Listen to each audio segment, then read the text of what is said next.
আজকে আমি সিঁড়ির টাইমে খাওয়ার জন্য ভাবছিলাম রোস্ট রান্না করব। তো সব কিছু সুন্দর মতো করে রেডি করে নিয়েছিলাম।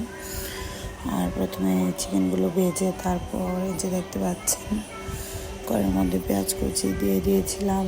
আর এই যে বেরেস্তাগুলো ভাজা হয়েছিল। তারপর যে মশলাগুলো লাগে সবগুলো একসাথে ম্যারিনেট করে আগে প্লেটে রেডি করে রেখেছিলাম।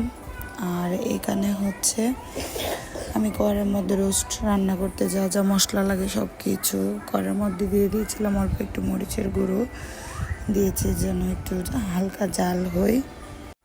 আসলে বাসায় প্রতিদিনই অনেক কিছু রান্না করা হয়, বাট সময়ের অভাবে ভিডিও মেক করা হয় না, যেহেতু তার জন্য আমি ব্লগেও ঠিকমতো ভিডিও আপলোড দিতে পারি না। আপনারা সবাই জানেন রমজান মাসে অনেক বেশি কাজ থাকে বাসায়।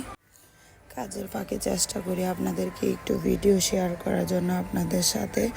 আসলে আমি সারাদিন বাসায় কি করি, হয়তো বা ফ্যামিলিতে কোন কাজগুলো করি ওইগুলো একটু করে আপনাদের সাথে শেয়ার করার চেষ্টা করি। তো এই যে দেখেন আমার রোস্ট রান্না করার জন্য সব কিছু প্রসেসিং করা হয়েছিল। এখানে আমি মশলার সাথে রোস্টগুলো ভেজে রাখা চিকেনগুলো দিয়ে দিয়েছিলাম রোস্ট রান্না করার জন্য। তারপর চিকেনগুলো দিয়ে এখন একটু নাড়াচাড়া দিয়ে মিক্সড করে নেব। আর এই যে দেখতে পাচ্ছেন এখন আমি ঢাকনা দিয়ে ডেকে দিয়েছিলাম একটু কষানোর পর। আর এই যে আপনাদেরকে দেখাচ্ছিলাম আর মাঝখান দিয়ে আমার এত চা খেতে ইচ্ছে করছিল, একটু রং চা খেলাম। তারপরে যে দেখেন রোস্টগুলোর মধ্যে এখন সবার শেষে কাঁচামরিচ দিয়ে দিয়েছিলাম। আর সাথে পোলাও ছিল।